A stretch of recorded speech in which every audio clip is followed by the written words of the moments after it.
எல்லோருக்கும் வணக்கம். நான் உங்கள் கோவிந்த். நான் AMFI register mutual fund distributor and IRDAயோட சர்டிஃபைட் இன்சூரன்ஸ் அட்வைசர். கடந்த 2008 2026 வரைக்கும் நிஃப்டி அதிகபட்சம் 7 முறை அதிகமான ஃபாலை சந்திச்சிருக்கு. அதிகபட்சம் பார்த்தீங்கன்னா 2008 60% வீழ்ச்சி செஞ்சிருக்கு. குறைஞ்சபட்சம் இப்போ பார்த்தீங்கன்னா 17% வீழ்ச்சியில் இருக்குது. நிஃப்டியோட ப்ரைஸ் டு அர்னிங்ஸ் பார்த்தீங்கன்னா 11 வரைக்கும் போயிருக்கு. Worst scenario 2008. அதுக்கப்புறம் 2013 15 ப்ரைஸ் டு அர்னிங்ஸ் வரைக்கும் போயிருக்கு. 2016 ப்ரைஸ் டு அர்னிங்ஸ் 19 வரைக்கும் போயிருக்கு. 2020 கோவிட் ஃபாலில் ப்ரைஸ் டர்னிங்ஸ் 17 வரைக்கும் போயிருக்கு. 2020க்கு அப்புறம் நிஃப்டி ஒவ்வொரு முறையும் ப்ரைஸ் டர்னிங்ஸ் 19 வரப்போலாம் ரெக்கவரி ஆகி அங்கேருந்து ஒரு பீக் போகுது. இப்போ பார்த்தீங்கன்னா 2022 ப்ரைஸ் டர்னிங்ஸ் 19 வந்துச்சு. அப்போ ஒரு 17% வீழ்ச்சி. அங்கேருந்து மார்க்கெட் வந்துட்டு ஒரு நல்ல புல்ரன் கொடுத்துச்சு.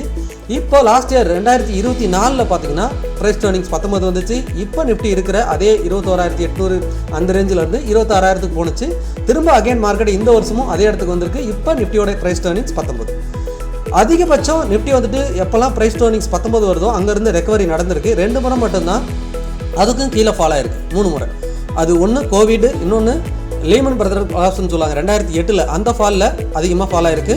அப்போ ப்ரைஸ் டர்னிங்ஸ் 11 வரைக்கும் போயிருக்கு.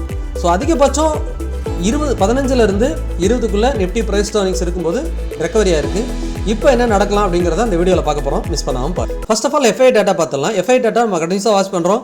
2024 24 இந்த டைமில் பார்த்தீங்கன்னா 3 லட்சம் கோடி வரைக்கும் செல் பண்ணியிருக்கிறாங்க. ஆனால் இந்த வருஷம் 2026 வெறும் 2-3 மாதங்கள் தான் ஆகுது. 1,78,000 கோடி வரைக்கும் செல் பண்ணியிருக்காங்க. நம்ம 2,57,000 கோடி வரைக்கும் வாங்கியிருக்கிறோம். ஸோ இந்த 3 மாதத்தையே இவ்வளோ செல் பண்ணியிருக்காங்கன்னா இன்னும் ஏறக்குறைய 75% ஏற இருக்குது. இதில் இன்னும் எவ்வளோ செல் பண்ணுவாங்க, இல்லை இங்கேருந்து பை பண்ண ஆரம்பிச்சிருவாங்களாங்க, நம்ம அதை வெயிட் பண்ணி பார்க்கலாம்னு சொல்லியிருந்தோம். ஸோ அதை தான் நம்ம கண்டினியூஸாக வாட்ச் பண்ணிட்டு இருக்கோம். இப்போ டெய்லியில் பார்க்கலாம். ஏப்ரல் மந்த் ஆரம்பித்து ஃபஸ்ட்டு டேவே செல்லிங் ஆரம்பிச்சிருக்கிறாங்க. ஏறக்குறைய 8,000 கோடிக்கு செல் பண்ணியிருக்கிறாங்க. நம்ம 7,000 கோடிக்கு பை பண்ணியிருக்கோம். ஆனால் இன்றைக்கி மார்க்கெட் வந்து கீழே இருந்து ஒரு 500 புள்ளிகள் ரெக்கவரி ஆகி முடிஞ்சிருக்கு நிஃப்டி. என்னங்கிறத அதை வீடியோவில் பார்த்துடலாம். BSE பார்த்தீங்கன்னா இன்றைக்கி வெறும் 185 புள்ளிகள் தான் ப்ளஸ். ஆனால் அதோட லோ பார்த்தீங்கன்னா 71,500. ஹை பார்த்தீங்கன்னா இன்றைக்கி க்ளோசிங் பார்த்தீங்கன்னா 73,300. ஏறக்குறைய லோவில் இருந்து 2,000 புள்ளிகள் ரெக்கவரி ஆகி முடிஞ்சிருக்கு மார்க்கெட். அதிகபட்சமாக இன்றைக்கி IT துறை பங்குகள் நல்லா உயர்ந்திருந்து HCL tech, tech Mahindra, Infosys, TCS தலா 3%லேருந்து 2% வரைக்கும் உயர்ந்திருக்கிறாங்க. இன்றைக்கி வீழ்ச்சி செஞ்சது பார்த்தீங்கன்னா Asian paint, eternal, Sun Pharma, NTPC, Reliance இவங்களாம் தலா 2.5%லேருந்து 1% வரைக்கும் உயர்ந்து முடிஞ்சிருக்கிறாங்க. நிஃப்டியில் பார்த்தீங்கன்னா அதே IT ரிலேட்டட் பங்குகள் தான் அதிகமாக இன்றைக்கி உயர்ந்திருந்தது. HCL tech, tech Mahindra, Tata consumer, Wipro, Infosys இவங்கெல்லாம். அதிக வீழ்ச்சி செஞ்சது பார்த்தீங்கன்னா Asian paint, Eicher motor, Sun Pharma, Eternal, Bajaj auto. இன்றைக்கி வந்துட்டு auto sector and pharma related ஸ்டாக்ஸ்லாம் கொஞ்சம் ஃபாலோ செஞ்சுருந்தது. நிஃப்டி பார்த்தீங்கன்னா 22,713 33 புள்ளிகள் உயர்ந்து முடிஞ்சிருக்குது. ஆனால் நிஃப்டியோட லோ பார்த்தீங்கன்னா 22,180. அங்கேருந்து ஏறக்குறைய 500 புள்ளிகள் உயர்ந்து வர்த்தகம் நடந்திருக்குது. NSE வர்த்தகம் நடக்கூடிய 3,311 பங்குகளில் 2,020 பங்குகள் அட்வான்ஸ், 1,200 பங்குகள் டிக்ளைன், அன்சேஞ்ச் 75 50 வீக், ஹை தொட்ட பங்குகள் 24 50 வீக், லோ தொட்ட பங்குகள் 125. அப்பர் சர்க்யூட் இன்றைக்கி அதிகமாக இருக்குது 154, லோயர் சர்க்யூட் 51. ஸோ இந்த அப்பர் சர்க்யூட்டும் 50 வீக், ஹை தொட்ட பங்குகளும் அதிகமாகும் போது நம்மளோட பங்குச்சந்தை உயர்றதுக்கு அதிகமான வாய்ப்புன்னு பார்த்தோம். இன்றைக்கி அப்பர் சர்க்யூட் அதிகமாக இருக்குது, அட்வான்ஸும் அதிகமாக தான் இருக்குது. நிஃப்டியும் பாட்டம்லேருந்து 500 புள்ளிகள் உயர்ந்திருக்குது. நிஃப்டி இங்கேருந்து ஒரு ரெக்கவரி ஆகுமா அப்படிங்கிறத வெயிட் பண்ணி பார்க்கலாம். அதை நம்ம சார்ட்டில் அனலைஸ் பண்ணுவோம். செக்டார் வைஸ் பார்த்தீங்கன்னா இன்றைக்கி பெரிய மூவ்மெண்ட் எதுவும் இல்லை. ரியாலிட்டி அண்டு IT இந்த 2 துறை பங்குகளும் 2.5%லேருந்து 1% வரைக்கும் உயர்ந்து முடிஞ்சிருக்குது.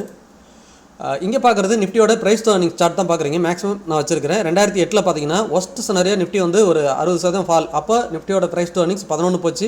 அதுக்கப்புறம் 2013 15 வரைக்கும் போணுச்சு. கோவிடில் 17. அதுக்கப்புறம் இந்த 3 இடத்தையும் மார்க் பண்ணவே இல்லை பாருங்களேன். 2008, 2013, 2020. ஸோ இந்த 3 வருடங்கள் தான் நிஃப்டியோட ப்ரைஸ் டு அர்னிங்ஸ் 11 ஒரு தடவை, 15 ஒரு தடவை, 17 ஒரு தடவை, அவ்வளோதான். இதுக்கப்புறம் கோவிடுக்கு அப்புறம் பார்த்தீங்கன்னா நிஃப்டியோட ப்ரைஸ் டு அர்னிங்ஸ் பார்த்தீங்கன்னா இந்த 19 மெயின்டைன் ஆகுது. 2022 19. ஸோ 23, 24 போன வருஷம், இப்பயும் 19 தான் இருக்குது. ஸோ அந்த 19ங்கிறது ஒரு மேஜிக் ஃபிகராக இருக்கிறதுக்கான அதிகமான வாய்ப்பு இருக்குது. 19 பிரேக் பண்ணிடுச்சுன்னா நிஃப்டி வந்துட்டு அங்கேருந்து 15 11 போகிறதுக்கு அதிகமான வாய்ப்பு இருக்குது. போகாதெல்லாம் எதுவும் கிடையாது. ஏன்னா இதுக்கு முன்னாடி 2 முறை போயிருக்கு. ஒஸ்ட் சினாரியோ அந்த மாதிரி நடந்திருக்கு. அந்த மாதிரி நடந்ததுன்னா அங்கேருந்து மார்க்கெட் எந்த அளவுக்கு உயர்றதுன்னு நம்ம பார்த்துட்டோம். ஸோ அந்த மாதிரி நிஃப்டி திரும்பவும் ஒரு ப்ரைஸ் டர்னிங்ஸ் 19 கீழெல்லாம் போகுது, 15 17 அந்த ரேஞ்சுக்கெலாம் வருதுன்னா, கோவிட் மாதிரி ஒரு ஃபால் வருதுன்னா கட்டாயமாக அங்கேருந்து மார்க்கெட்டு திரும்ப ஒரு அடுத்த 5-6 வருடங்களில் ஒரு செம ராலி இருக்கும். இது எல்லாமே ஒரு இன்வெஸ்ட்மெண்ட் ஆப்பர்ச்சுனிட்டியாக தான் நான் பார்க்குறேன். அதை தான் நான் கண்டினியூஸாக தொடர்ந்து பேசிகிட்டே இருக்கிறேன். பட் இப்போது இந்த இடத்துல இருந்து உயரத்துக்கான வாய்ப்பு இருக்கிற மாதிரி எனக்கு தெரியுது. அதை சார்ட்டில் நம்ம அனலைஸ் பண்ணுவோம். இப்போ நீங்கள் சார்ட்டில் பார்க்குறது பார்த்தீங்கன்னா 2020க்கு அப்புறம் கோவிடுக்கு அப்புறம் பார்த்தீங்கன்னா ப்ரைஸ் ஏர்னிங்ஸ் இங்கே 2022 ஒரு 17% வீழ்ச்சி செஞ்சது. அப்பயும் 19 வந்துச்சு. அங்கேருந்து மார்க்கெட் ரெக்கவரி ஆகிட்டு 15,000 26,000 வரைக்கும் மார்க்கெட் உயர்ந்தது. ஏறக்குறைய அங்கேருந்து எவ்வளோ சதவீதம்னு பார்த்தீங்கன்னா அங்கேருந்து 70% வந்து மார்க்கெட் உயர்ந்திருக்குது. இது வந்து 2021 இப்போ 24 வரைக்கும் ஏறக்குறைய 3 வருடங்கள் கண்டினியூஸாக ரேலி ஆனிச்சு. இடையில சின்ன சின்ன இறக்கங்கள் வந்தாலும் கண்டினியூஸாக ரேலி தான். சரிங்களா? அது ஏறக்குறைய நல்ல உயர்த்த 70% வரைக்கும் உச்சத்தை பார்த்துருக்கு. ஆனால் அந்த 2024 செப்டம்பருக்கு அப்புறம் மார்க்கெட் இந்த 26,000 உடைக்கவே இல்லை. அங்கேருந்து ஒரு சைட்வேஸை ஃபார்ம் பண்ணிகிட்டு இருக்கு. நான் வேணா இங்கே உங்களுக்கு சார்ட் பண்ணி காட்டுறேன். நிஃப்டி பார்த்தீங்கன்னா ஒரு சைட்வேஸ் ஃபார்ம் பண்ணியிருக்கு. இந்த சைட்வேஸை பிரேக் பண்ணிச்சுன்னா அக்ரெசிவாக கீழே விழுறதுக்கான வாய்ப்பு இருக்குங்கிறத நம்ம ஏறக்குறைய நிறைய வீடியோவில் சொல்லிட்டேன். இந்த 22,000 21,800 ரவுண்ட் ஃபிகராக 22,000 வச்சுக்கோங்க.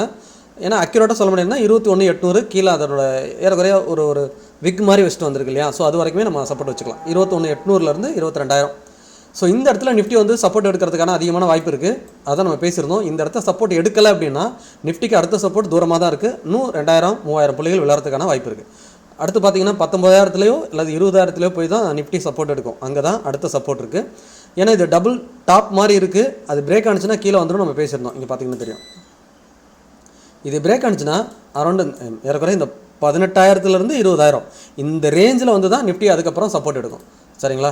ஸோ அது வருமா வராதா அப்படிங்கிறது நம்மளால் இப்போ கெஸ் பண்ணுறது ரொம்பவே கஷ்டம். மார்க்கெட் சுச்சுவேஷனும் ஒரு அந்த மாதிரி ஒரு அன்சர்டனிட்டியாக இருக்கிறதுனால நம்ம கணிக்கிறது ரொம்ப கஷ்டம். ஆனால் இப்போ மார்க்கெட் இன்றைக்கி ரெக்கவரி நடந்திருக்கு. வீக்லி கேண்டிலில் பார்த்தீங்கன்னா ஒரு டோஜி ஃபார்ம் பண்ணியிருக்கு.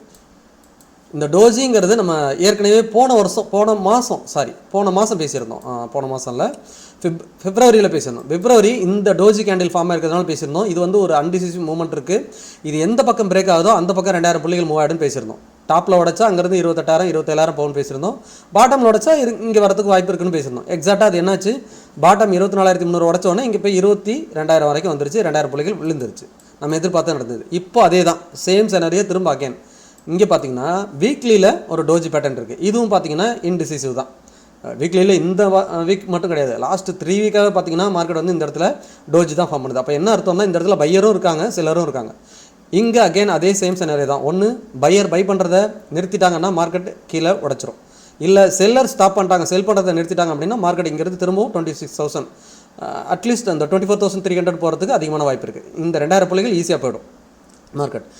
பட் இந்த கேண்டில், இந்த வார கேண்டில் 22,100 இது ரொம்பவே முக்கியம். இந்த கேண்டிலோட டாப் அண்ட் பாட்டம் நோட் பண்ணிக்கலாம். 22,900 மேலே 23,000 வச்சுக்கலாம். 23,000 கீழே 22,000 ரவுண்ட் ஃபிகராக வச்சுக்கலாம். இந்த 1000 பாயிண்ட்ஸு, இந்த 1000 பாயிண்ட்ஸை எந்த பக்கம் பிரேக் ஆகுதோ அந்த பக்கம் அடுத்த 2,000 புள்ளிகள் நிஃப்டி மூவ் ஆகும். கீழே பிரேக் ஆனால் கீழே 2,000 புள்ளிகள் மூவ் ஆகிடும். 20,000 வரைக்கும் போகிறதுக்கான வாய்ப்பு இருக்குது. மேலே பிரேக் ஆனிச்சுன்னா இங்கேருந்து 23,000 பிரேக் ஆச்சுன்னா 24,000 25,000 போகிறதுக்கு அதிகமான பாசிபிலிட்டி இருக்குது. இதில் மட்டும் கிடையாது, நமக்கு வேறு செக்டார்லையுமே உங்களுக்கு அது இண்டிகேஷன் தெரியுது, சப்போர்ட் எடுக்குது. இப்போ நான் நிஃப்டி பிஎஸ்சி இண்டெக்ஸ் வச்சுருக்கேன் பாருங்கள், பப்ளிக் செக்டார் பேங்க். இது ஆல்ரெடி பேசியிருந்தோம், நல்ல புல்லிஸில் இருக்குது. இங்கேருந்து கரெக்ஷன் வந்தாலும் இந்த 8,050 வந்துச்சுன்னா திரும்ப ஒரு பையிங் ஆப்பர்ச்சுனிட்டியாக பார்க்கலாம் அப்படின்னு நான் சொல்லியிருந்தேன். என்னோட வீடியோ கண்டினியூஸாக பார்த்துருந்தீங்கன்னா தெரிஞ்சிருக்கும். சரிங்களா?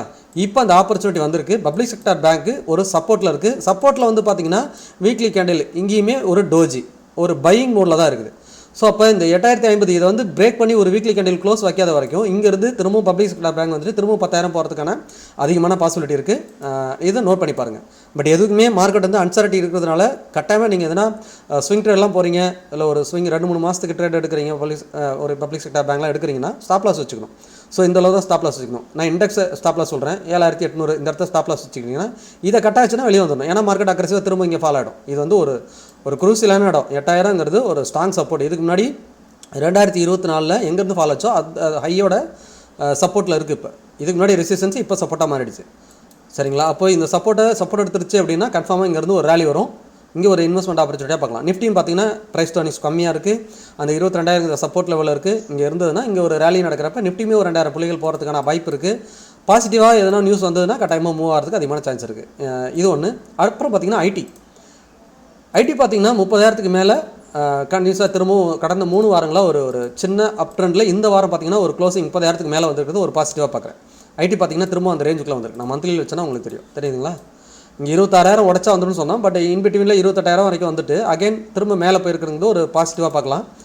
திரும்ப இந்த ரேஞ்சுக்குள்ளே வந்துடும். இந்த மேலே இங்கேருந்து திரும்ப அது 40,000 நோக்கி ஸ்லோவாக நகர ஆரம்பிக்கும்.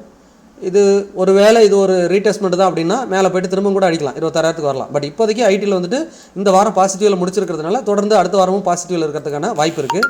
அப்படி ஐடி அண்டு பிஎஸ்சி பேங்க் இதெல்லாம் பாசிட்டிவாக இருக்கும்போது நிஃப்டியும் பாசிட்டிவ் ஆகிறதுக்கு சான்சஸ் இருக்குது. தென் மெட்டல் இண்டெக்ஸும் பார்த்தீங்கன்னா பாசிட்டிவில் தான் முடிச்சிருக்கிறாங்க.